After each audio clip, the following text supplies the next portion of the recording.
কুড়িগ্রামের ভুরুঙ্গামারীতে সুপারি বাগানের আড়ালে গাঁজা চাষের আস্তানা, পুলিশের অভিযানে ৪টি গাঁজা গাছ জব্দ। কুড়িগ্রাম থেকে মোহাম্মদ আলতাফ হোসেনের পাঠানো ভিডিও চিত্রে বিস্তারিত।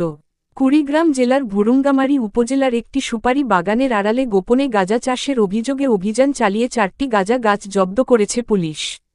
গোপন সংবাদের ভিত্তিতে পরিচালিত এ অভিযানে মাদক চাষের সঙ্গে জড়িত সন্দেহভাজন ব্যক্তি পালিয়ে গেলেও তার বিরুদ্ধে আইনগত ব্যবস্থা গ্রহণের প্রক্রিয়াধীন রয়েছে। উপজেলার ৩ নম্বর তিলাই ইউনিয়নের পশ্চিম ছাট গোপালপুর মোল্লাপাড়া এলাকায় এ অভিযান পরিচালিত হয়।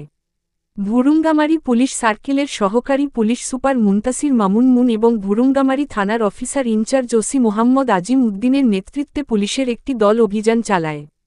অভিযানের সময় সুপারি বাগানের ভেতর থেকে প্রায় ১২ ফুট উচ্চতার ২টি এবং প্রায় ২ ফুট উচ্চতার আরও ২টি সতেজ গাঁজা গাছ উদ্ধার করে জব্দ করা হয়। পুলিশ সূত্রে জানা গেছে, অভিযুক্ত মোহাম্মদ মাজেদুল ইসলাম মঞ্জু, পিতা মৃত সবেদ আলী, অভিযানের খবর পেয়ে ঘটনাস্থল থেকে পালিয়ে যান। ফলে তাৎক্ষণিকভাবে তাকে গ্রেপ্তার করা সম্ভব হয়নি।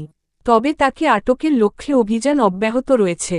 ভুরুঙ্গামারী থানা পুলিশ জানিয়েছেন, অভিযুক্তের বিরুদ্ধে মাদকদ্রব্য নিয়ন্ত্রণ আইনে নিয়মিত মামলা দায়েরের প্রস্তুতি চলছে। সীমান্তবর্তী এলাকায় মাদক উৎপাদন, পাচার ও বিস্তার রোধে পুলিশের বিশেষ নজরদারি এবং সাঁড়াশি অভিযান ভবিষ্যতেও অব্যাহত থাকবে।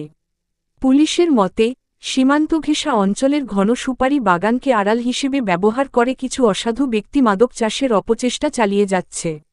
এ ধরনের অপরাধ দমনে পুলিশ সর্বোচ্চ কঠোর অবস্থানে রয়েছে এবং কোনো অপরাধীকেই ছাড় দেওয়া হবে না।